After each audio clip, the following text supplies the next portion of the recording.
नमस्कार, मी गिरीश निकम. साम न्यूजमध्ये आपल्या सर्वांचं स्वागत. आणि संतोष देशमुख हत्या प्रकरणातील मोठी बातमी आहे. अवघ्या राज्याला हादरून सोडणाऱ्या बीड जिल्ह्यातील सरपंच देशमुखांच्या हत्या प्रकरणात 80 दिवसानंतर आरोपपत्र दाखल करण्यात आले. सीआयडीने दाखल केलेल्या आरोपपत्रात वाल्मिक कराड हाच संतोष देशमुख यांच्या हत्या प्रकरणाचा मुख्य सूत्रधार असल्याचं स्पष्ट म्हटलंय. कराडनं सरपंच देशमुखांना मारण्याचे आदेश साथीदारांना दिले होते. खंडेरी प्रकरण सरपंच आडवा आला तर त्याला कायमचा आडवा करा असं कराडनं घुलेला सांगितलं होतं. त्यानंतर देशमुखांची हत्या झाल्याचं आरोपपत्रात म्हटलंय. त्यामुळे वाल्मिक कराड भोवती आता कारवाईचा फास आवळला गेलाय.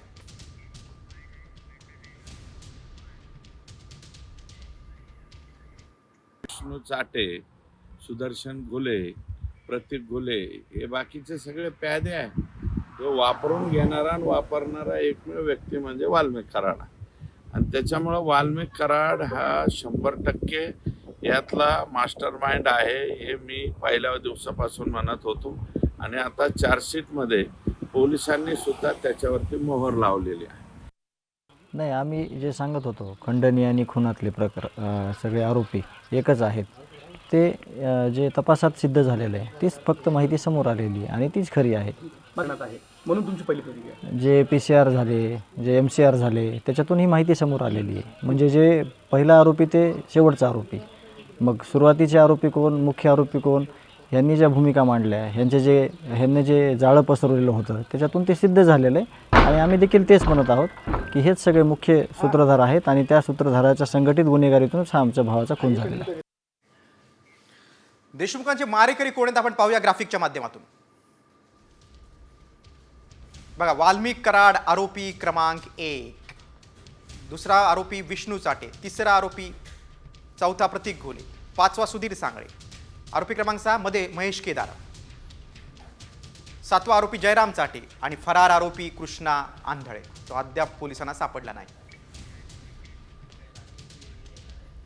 सरपंच देशमुख हत्येच्या आरोपपत्राची कॉपी आता सामच्या हाती लागलेली आणि या आरोपपत्रातून धक्कादायक माहिती समोर आलेली आहे. आरोपपत्राची कॉपी सामच्या हाती आलेली आहे. बघा, 29/11/2024 रोजी वाल्मिक कराड यांना विष्णू चाटे याला फोनवरून वाल्मिक कराडच सरपंच हत्येचा मास्टर माइंड आहे, कारण त्यांनी आपल्या साथीदारांना सरपंचाला मारण्याची सूचना केली होती. सरपंच हत्येतील आरोपपत्र सामच्या हाती लागलेलं आहे. आरोपपत्राची कॉपी सामच्या हाती लागलेली आहे आणि याचा सगळ्याचा मास्टर माइंड, या खंडणीच्या गुन्ह्याचा, या हत्येच्या गुन्ह्याचा मास्टर माइंड हा वाल्मिक कराडच आहे. तोच वाल्मिक कराड जो मंत्री धनंजय मुंडेंचा निकटवर्ती आहे. आणि वाल्मिक कराड निकटवर्ती असल्याची कबुली देखील धनंजय मुंडेने दिली होती. तोच हा वाल्मिक कराड, हाच या संपूर्ण हत्या प्रकरणाचा, खंडणी प्रकरणाचा मास्टर माइंड आहे. ही आरोपपत्राची कॉपी सामच्या हाती लागलेली आहे. 1500 पानांचं हे आरोपपत्र सीआयडीच्या अधिकाऱ्यांनी बीडमधील कोर्टात दाखल केलेलं आहे. आणि आरोपपत्रातून आता वाल्मिक कराडच मास्टर माइंड असल्याचं समोर आलेलं आहे. कारण वाल्मिक कराडनंच आपल्या साथीदारांना जर खंडणी प्रकरणात सरपंच आडवा आला तर त्याला मारण्याचे आदेश दिले होते. बघा कसा रचला हत्येचा कट. आवादा कंपनीचं जमीन अधिग्रहण अधिकारी कराडला भेटले होते. त्यानंतर कंपनी चालू ठेवण्यासाठी 2 कोटींची खंडणी कराडनं मागितली. खंडणी न दिल्यास बीडमधील आवादाची सर्व कामं बंद करण्याची धमकी कराडनं दिली. कराड अधिकाऱ्याला धमकावताना विष्णू चाटे तिथं उपस्थित होता. घुलेनं आवादा कंपनीत जाऊन काम बंद करण्याची धमकी दिली. वाल्मिक अण्णांची डिमांड पूर्ण होईपर्यंत काम बंद ठेवा असं त्याने म्हटलं. आवादा कंपनी खंडणी देत नसल्यानं कराडसह सर्व आरोपींची मीटिंग झाली. सुदर्शन घुले, प्रतीक घुले आणि सुधीर सांगळे आवादा कंपनीत आले. त्यांनी तिथं सुरक्षा रक्षकाला मारहाण केली आणि जातीवाचक शिवीगाळ केली. कर्मचाऱ्यांना सरपंच देशमुखांना घडलेला प्रकार सांगितला. सरपंचाची घुलेसह साथीदारांना कंपनी बंद न करण्याची विनंती. लोकांना रोजगार जाण्याची देशमुखांकडून भीती व्यक्त होती. लोकांचा रोजगार बुडेल कंपनी बंद झाली तर सरपंच तुला बघून घेऊ, तुला जिवंत सोडणार नाही अशी घुलेनं धमकी दिली.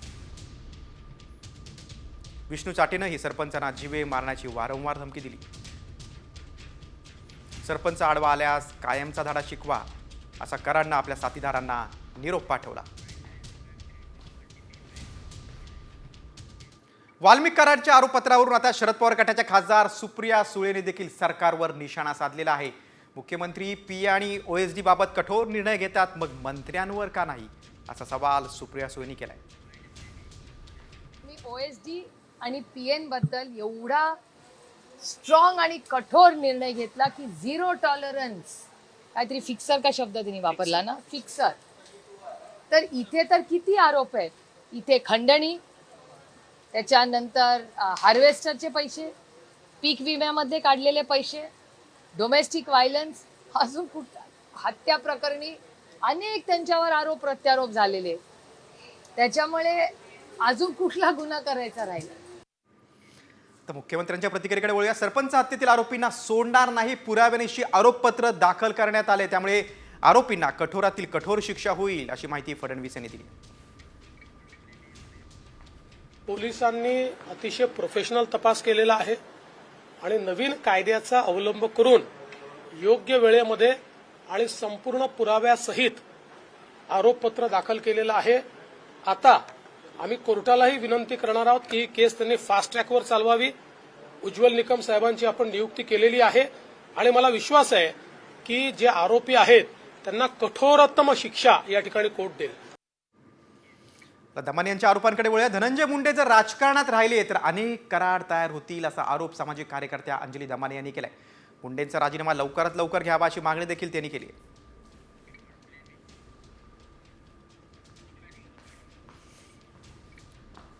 वाल्मिक कराडच सरपंच हत्येचा सूत्रधार आहे आणि धनंजय मुंडेंचा राजीनामा घ्या, कारण मुंडे राहिले तर असे कराडसारखे सिंडिकेट तयार होतील, असा आरोप सामाजिक कार्यकर्त्या दमाने यांनी केलेला आहे. संतोष देशमुख जर आपल्यामध्ये आडवा आला तर त्याला संपवलं पाहिजे. आता हे जेव्हा मी वाचते ना आणि जेव्हा बघते, मला इतकं ते डिस्टर्बिंग होत आहे की अशी माणसं आता जर राजकारणात राहिली धनंजय मुंडेंसारखी, तर असे अनेक वाल्मिक कराड होतील आणि असे अनेक सिंडिकेट तयार होतील. आणि हे थांबवण्यासाठी आपल्याला कुठच्याही पद्धतीत यांचं रेसिग्नेशन घेणं गरजेचं आहे. आणि याच प्रकरणातील आणखीन एक मोठी बातमी आहे, ती म्हणजे कराडला VIP ट्रीटमेंट दिली जाते, असा आरोप होतोय. दुसरीकडे कॅमेरा खराब झाल्याचं सांगून 22 फेब्रुवारी आधीचं CCTV फुटेज डिलीट करण्यात आलंय, असा गंभीर आरोप सरपंच संतोष देशमुखांच्या कुटुंबियांनी केलाय. तर या संदर्भात मुख्यमंत्र्यांकडे तक्रार करणार असल्याचं देखील त्यांनी म्हटलंय.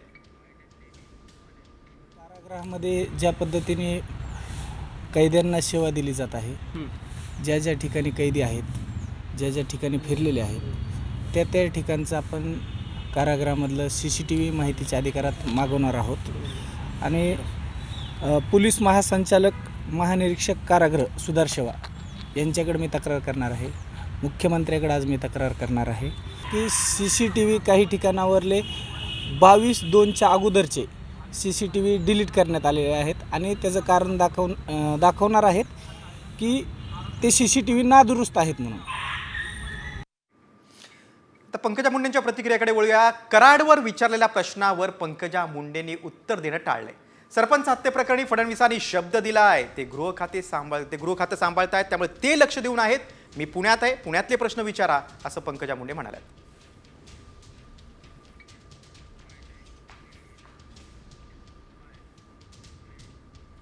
त्यांचा कॉन्फिडेन्शियल विषय आहे. त्यांनी जेव्हा ते माहिती सादर करतील कोर्टाला आणि ते ऑफिशियली कोर्टातून येईल तेव्हाच मी त्याच्यावर भाष्य करेन. तुमच्या म्हणण्यावर करणार नाही. 1500 पानाचं दोषारोपपत्र दाखल केलंय. मग त्याच्यात काय लिहिले तुम्ही वाचलंय? असं म्हणलं तर तुमच्यावर कंटेम्प्ट दाखल करावं लागेल. तुम्हाला टार्गेट दिलेलं आहे की हेच प्रश्न विचारा. अजिबात तो विषय. आता एक मिनिट, मी तुमच्या एक मिनिट थांबा. तुमच्या पुण्यात आहे मी. आता त्या महिलावर अत्याचार झाला बस स्थानकामध्ये, झाला नाही का? झाला ना. ते प्रश्न विचारा ना. मी पुण्यात आले, तुम्ही बीडचे कशाला प्रश्न विचारताय? पुण्याचे पत्रकार आहेत तुम्ही. आता मी पंकजा मुंडे यांचे एक बाईट ऐकलं टीव्हीवर आणि ऐकून अतिशय धक्का बसला. त्या म्हणतात मला तुम्ही पुण्याच्या घटनेवर प्रश्न विचारा. मी आत्ता पुण्यात आहे, तर तुम्ही बीडवर काय प्रश्न विचारता? अहो, तुम्ही बीडमधले आहात, तुम्ही परळीला राहता. तुम्हाला जर विचारणार नाही तर कोणाला विचारायचं? तुम्ही जर फिरायला अमेरिकेला गेला तर तुम्हाला काही ट्रम्पवर आम्ही प्रश्न विचारणार का? मस्साजोग सरपंच हत्या प्रकरणासह इतर मुद्द्यांवर आता बीड जिल्हा चर्चेत आला. तसंच काही पोलीस अधिकारी कर्मचाऱ्यांवर देखील सामाजिक राजकीय नेत्यांनी आरोप केलेत. त्यामुळे की काय, आता बीड जिल्ह्यात काम करायला पोलिसांनी नकार घंटा दर्शवली. बीड नको, दुसरीकडे बदली करा अशी विनंतीच जिल्ह्यातील 172 पैकी 107 अधिकाऱ्यांनी केलेली आहे. त्यात 29 पैकी 15 ठाणेदारांचाही समावेश आहे. 107 पोलिसांचे अर्ज आहेत की आम्हाला बीड जिल्ह्यात नको, इतकी पोलीस दलात बीड जिल्ह्याची दहशत आहे. 29 पैकी 15 ठाणेदारांचाही समावेश आहे.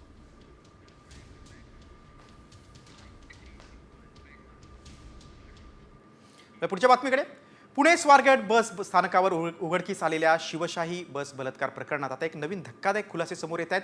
अजित पवारांच्या राष्ट्रवादी काँग्रेसच्या प्रवक्त्या रुपाली ठोंबरे यांनी या प्रकरणावर मोठा दावा केलाय. या प्रकरणात शारीरिक संबंध संमतीने झाले होते, मात्र व्यवहाराचे पैसे दिले नाहीत म्हणून हा वाद निर्माण झाल्याचा दावा रुपाली पाटील यांनी केलाय. मात्र यामुळे पुणे शहर नाहक बदनाम होत असल्याचा आरोपही त्यांनी केलाय.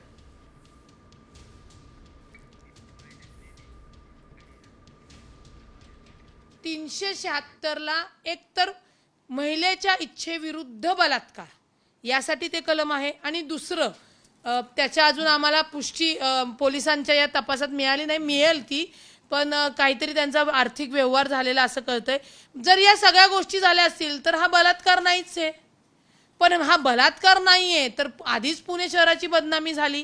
पुणे शहरामधलं पुणे शहरातले पालक हादरून गेले.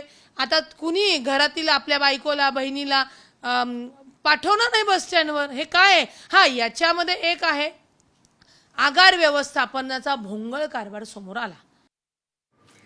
बातमी एसटीनं प्रवास करणाऱ्या महिलांच्या सुरक्षेबाबत. दररोज सरासरी 20 लाख महिला लालपरीतून प्रवास करतात. त्यातून सरकारकडून महामंडळाला वार्षिक 3,000 कोटी रुपये मिळतात. मात्र तरी देखील लाडक्या बहिणींच्या सुरक्षेसाठी एकाही आगारामध्ये स्थानकात महिला सुरक्षा रक्षक नसल्याचं धक्कादायक वास्तव समोर आलं. बघा, लाडक्या बहिणींची सुरक्षा कशी वाऱ्यावर आपण ते पाहूया. बघा, एकूण आगारांची संख्या राज्यात 251 आणि एकूण विभाग आहेत 31. बस गाड्यांची संख्या आहे 14,000.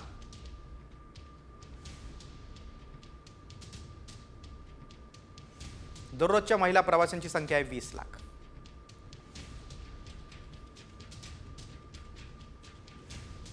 एकूण सुरक्षा रक्षक आहेत 2,690.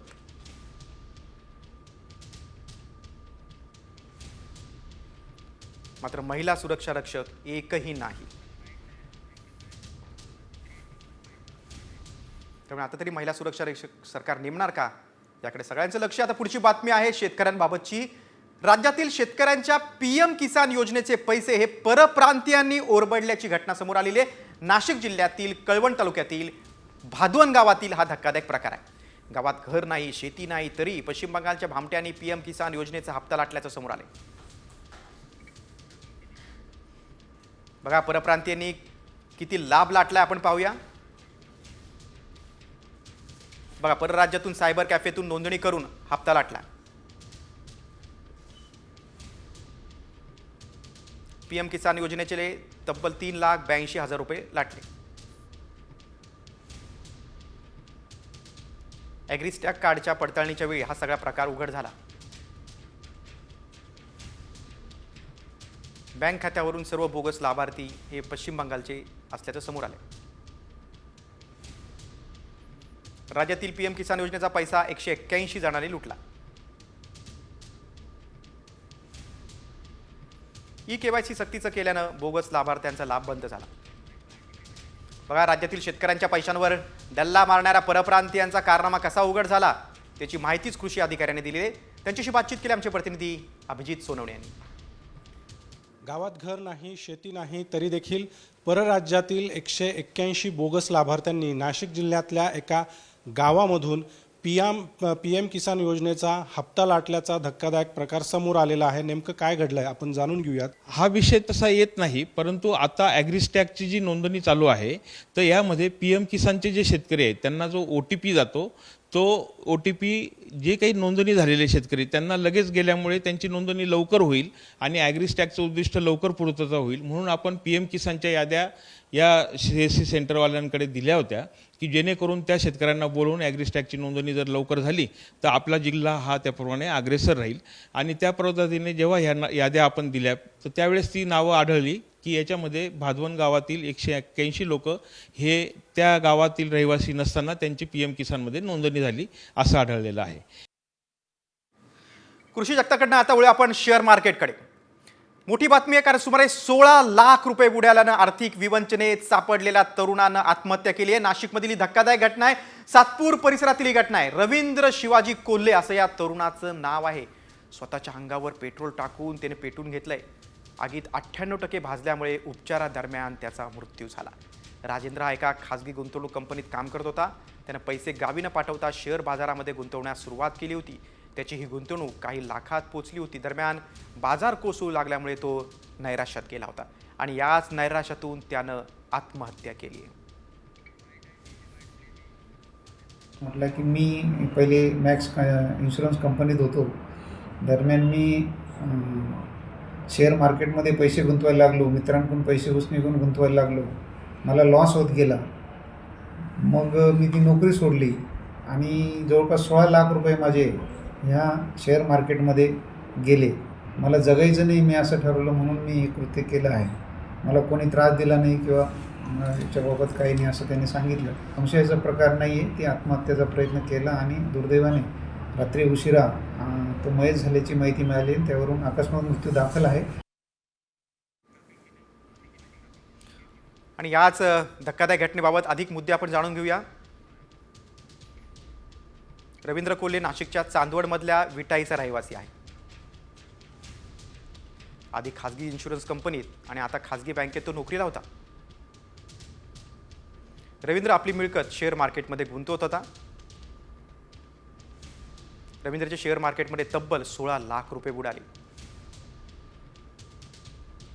शेअर मार्केट पडल्यानं तो कंगाल झाला. त्यामुळेच रवींद्रनं आत्महत्या केली. आता पुढच्या बातमीकडे. बातमी पुण्यातून. महापालिकेच्या सांस्कृतिक धोरणात तज्ज्ञ सल्लागार म्हणून राहुल सोलापूरकरची नियुक्ती करण्यात आलेली. अभिनेता राहुल सोलापूरकर याच्या नियुक्तीमुळे आता वाद निर्माण होण्याची शक्यता आहे, कारण सोलापूरकरनं छत्रपती शिवाजी महाराज आणि डॉक्टर बाबासाहेब आंबेडकर यांच्याबद्दल वादग्रस्त विधान केलं होतं. त्यामुळे आधीच सोलापूरकर वादात अडकला होता. मात्र आता पुणे मनपानं सांस्कृतिक धोरणात तज्ज्ञ सल्लागार म्हणून नियुक्ती केल्यानं आणखी वाद निर्माण होण्याची शक्यता आहे. यावरून जितेंद्र आव्हाड यांनी सोशल मीडियावर संताप व्यक्त केलाय. बा काय ट्विट केलं आव्हाडांनी पाहूया. पुण्याचे सांस्कृतिक धोरण आणि अंमलबजावणी यासाठी एक समिती निर्माण करण्यात आली. या समितीमध्ये थोर इतिहास संशोधक राहुल सोलापूरकर यांना संधी देण्यात आली. आता आपल्याला कळेलच असेल की सोलापूरकर जे बोलतो ते कुणाच्या इशाऱ्यावर बोलतो आणि त्याला राजाश्रय कुणाचा आहे.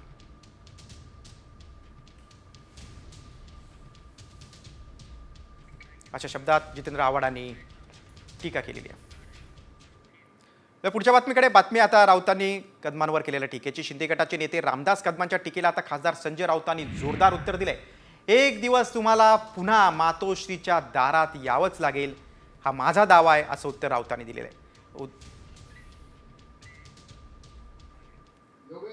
ज्या पद्धतीनं उद्धव ठाकरेंनी अन्याय केला,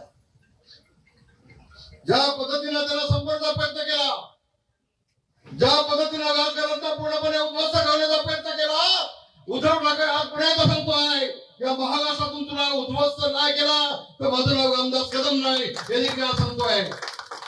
हे सांगतोय जे महाराष्ट्राचा विध्वंस करायला निघालेले आहेत, दिल्लीच्या मोगलाईबरोबर हात मिळवणी करून त्यांना रोखण्याची आणि इथे संपवण्याची ताकद आजही माननीय उद्धव ठाकरे यांच्या नेतृत्वाखालच्या शिवसेनेमध्ये परमेश्वरानं आम्हाला दिलेली आहे. हे तुमचं जे फडफडणं आहे तात्पुरतं आहे. सत्ता आहे म्हणून तुमचं फडफडणं आहे. एक दिवस तुम्हाला पुन्हा मातोश्रीच्या दारात यावं लागेल, शिवसेना भवनाच्या दारात उभं राहावं लागेल. हे माझं भाकीत नसून हा माझा दावा आहे. एका छोट्याशा ब्रेकनंतर लगेचच परततोय. पाहत राहा साम न्यूज. साम हेल्पलाईन. तुमच्या परिसरातील समस्या, तुमचे प्रश्न, कुणी दखल घेत नाही. व्हिडिओ बनवा आणि पाठवा. 9594885566 या व्हॉट्सअप नंबरवर. आम्ही होऊ तुमचा आवाज. साम हेल्पलाईन. साम टीव्ही तुमच्यासोबत, तुमच्या प्रश्नांसोबत.